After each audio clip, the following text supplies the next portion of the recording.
Olá pessoal, me chamo Remilson Lima, sou biomédico e hoje vamos abordar a disciplina de urinálise, tá? Uma disciplina muito importante aí quando a gente fala referente a setores de laboratórios de análises clínicas, tá bom? A urinálise, pessoal, nada mais é do que o estudo da urina, também conhecida como a urinoscopia, que vai tratar justamente de analisar essa amostra biológica, ou seja, a urina, com a finalidade de adquirir um diagnóstico, tá bom? A medicina laboratorial, ela começou exatamente com a análise dessa amostra biológica, e ela é conhecida também como a biópsia líquida do rim. Pessoal, ao final dessa disciplina, vamos ter que saber identificar algumas coisas relacionadas a elas, tá? Como citar os principais constituintes químicos da urina, aprender regras básicas para o manuseio correto das amostras, descrever os métodos de preservação das amostras de urina, tá? Citar também as alterações que podem ocorrer nessas amostras em temperatura ambiente, como também definir os termos comuns encontrados em urinálise e interpretar cada achado na urina. Falando agora um pouco sobre a importância, a história e a importância da urinálise, pessoal. Como eu já falei agora há pouco, o estudo da urina, desse material biológico, ele foi o primeiro exame atribuído à medicina laboratorial. Tá? Era o principal fluido utilizado por médicos no diagnóstico de algumas patologias, certo? Então, assim, há registros que 1000 anos antes de Cristo, utilizados pelos sacerdotes egípcios, então esse pessoal lá atrás, bem lá atrás mesmo, já conseguia obter alguma informação referente à urina. Então eles analisavam a cor, o cheiro, o volume excretado, tá? Então com algumas dessas características eles conseguiam trilhar por ali com essas características algumas doenças. Então aqui uma citação de um livro, tá, de 1977, fala bem assim: o teste tinha como objetivo não apenas confirmar a gravidez, mas também identificar o sexo do feto e consistia em derramar urina recém-emitida sobre uma mistura de sementes de cereais. Caso as sementes germinassem, o teste era considerado positivo para a gravidez e, dependendo do tipo de sementes que germinava, seria possível prever o sexo do feto. Então, como eu acabei de falar, pessoal, eles já conseguiam informações com pouquíssima ou quase, na verdade, nenhuma tecnologia, eles conseguiam apenas com as suas aparências, tá certo? Então, como completando o que eu estou falando, como ele não tinha nenhuma tecnologia, através do volume, da viscosidade, da sua cor, da sua turvação, eles observavam essas patologias e, por exemplo, dizia se o paciente era diabético ou não, se observasse que certas amostras atraíam formigas, por exemplo. Tá? Então, vindo um pouquinho na história mais para frente, a urinálise ela foi introduzida na prática clínica em Paris no ano de 1837. Os métodos modernos ampliaram o campo de análise, tá? Deixando essa metodologia apenas física e passando a abordar também a análise bioquímica e a análise microscópica do sedimento urinário, tá? Então é importante também ressaltar que essa questão da gente observar a cor, o cheiro, a turvação, o volume, a gente classifica como uma análise macroscópica, tá bom? Então aqui, pessoal, eu trago para vocês é, uma tabelinha bem legal com as cores da urina e o seu significado, tá certo? Então, se a gente começar a pegar por aqui, ó, a primeira, é, da cor de água, ou seja, transparente, Então, significa que o paciente ele está tendo uma ingestão de líquido exagerada, certo? Se a gente pega aqui para o próximo, seguindo a ordem, um amarelo pálido significa excelência, significa saúde, tá? Partindo aqui para o outro lado, já um amarelo transparente, a sua urina está com uma coloração normal, você está se hidratando super bem.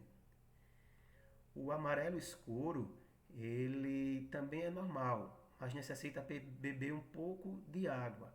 Já um ambar, ou seja, aquela cor puxando o meio para o mel,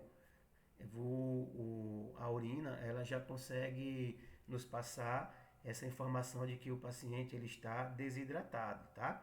A cor laranja, o paciente ele pode estar desidratado e com fígado e ducto de condução de bile ou corante de alimento, ou seja, essa cor laranja, essa urina alaranjada indica algumas dessas situações, tá?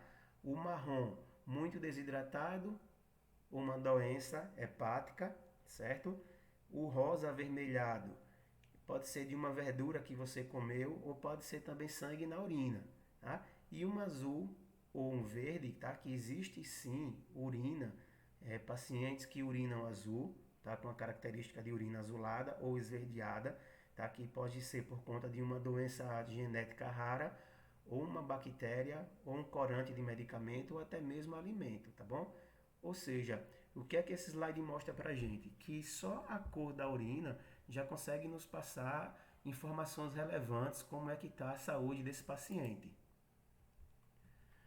Então, pessoal, em 1627, a credibilidade desse desse exame de urina, da análise através desse material biológico, ela começou a ser questionada por conta de charlatões que começaram a oferecer ao público geral, em troca de pagamento, resultados, falsos resultados, tá?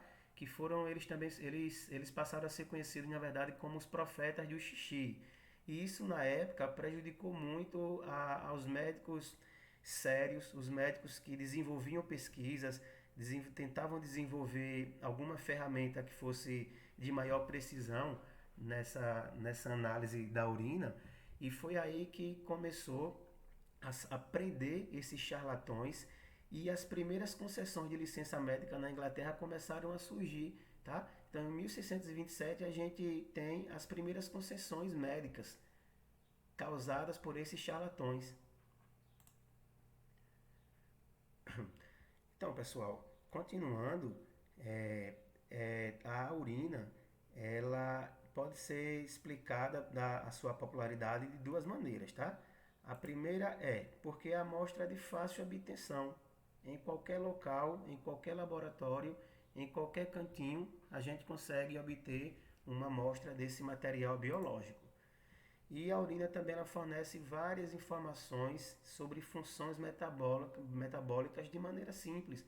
Então, a gente uma análise macroscópica, uma análise microscópica e algumas fitas reativas para fazer as reações químicas, confrontar o material biológico com as reações químicas, a gente consegue obter diversas informações e informações bastante relevantes da saúde desse paciente. Tá?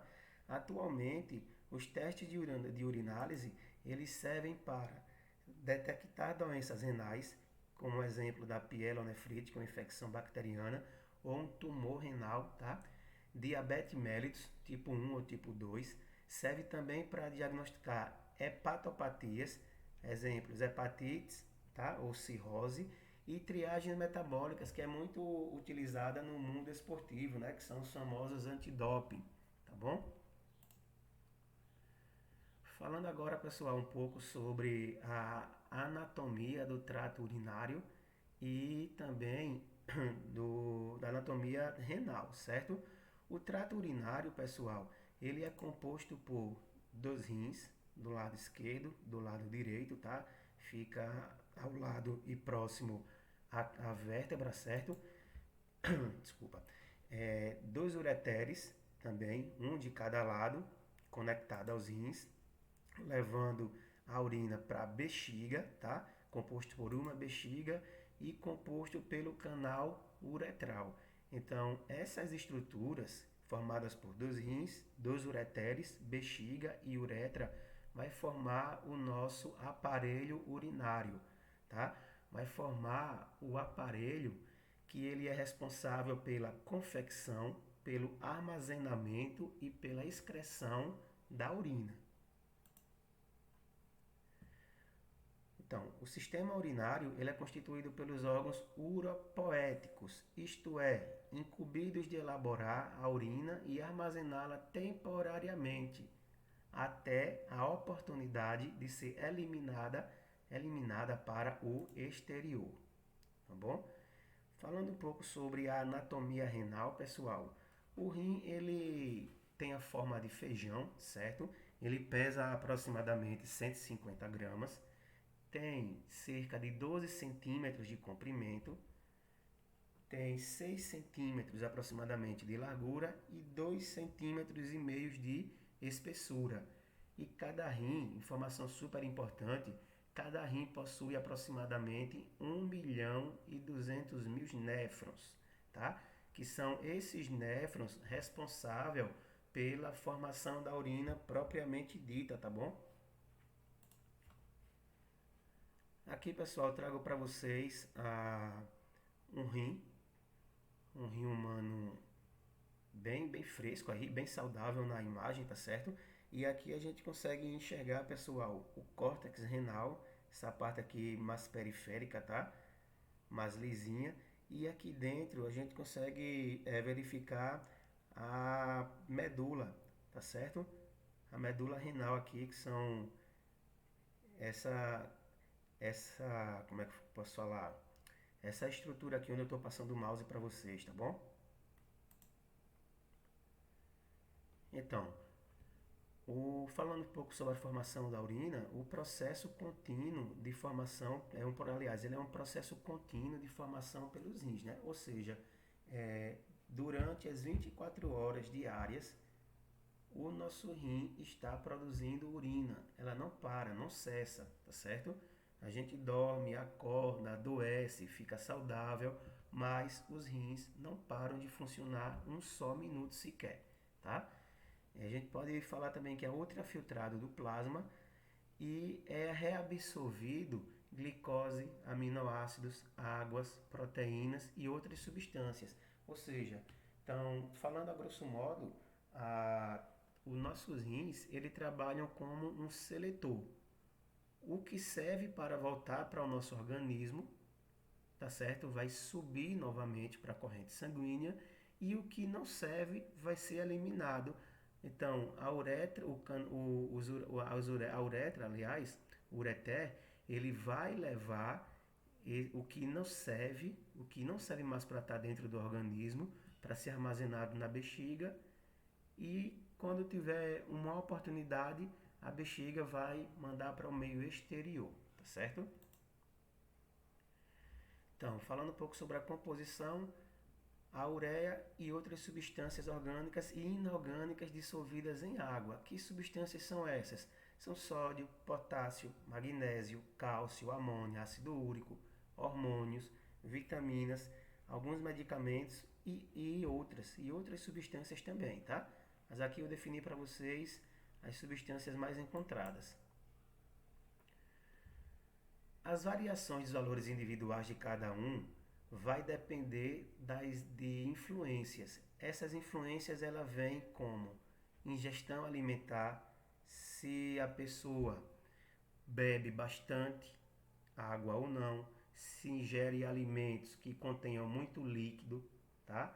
A atividade física, se uma pessoa que faz uma atividade física que transpira demais, então é uma pessoa que vai ter uma diminuição na sua excreção através dos rins, tá? Já porque ele está uma parte do seu líquido ela consegue eliminar através de uma fonte não renal que seria o suor, tá?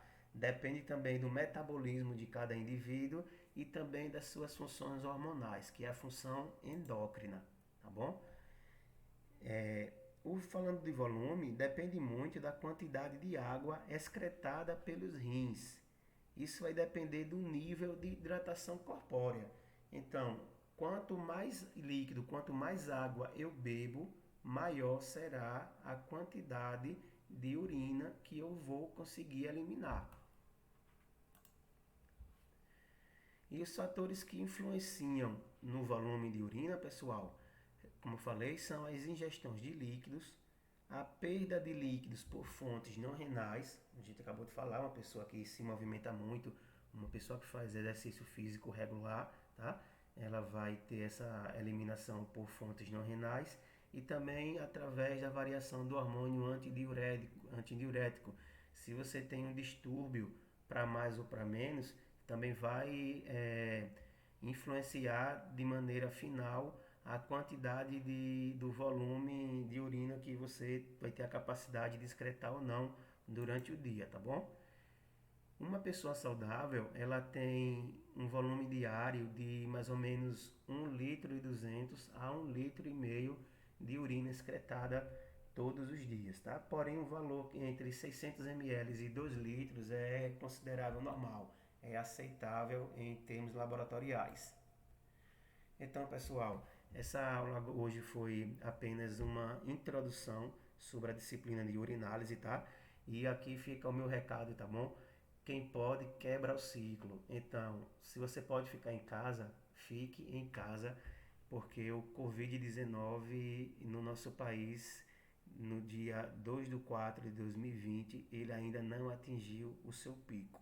Então, vamos ficar em casa, vamos quebrar esse ciclo para não sobrecarregar o nosso sistema de saúde, porque essa é o nosso maior medo, tá bom? Abraço a todos, fiquem com Deus.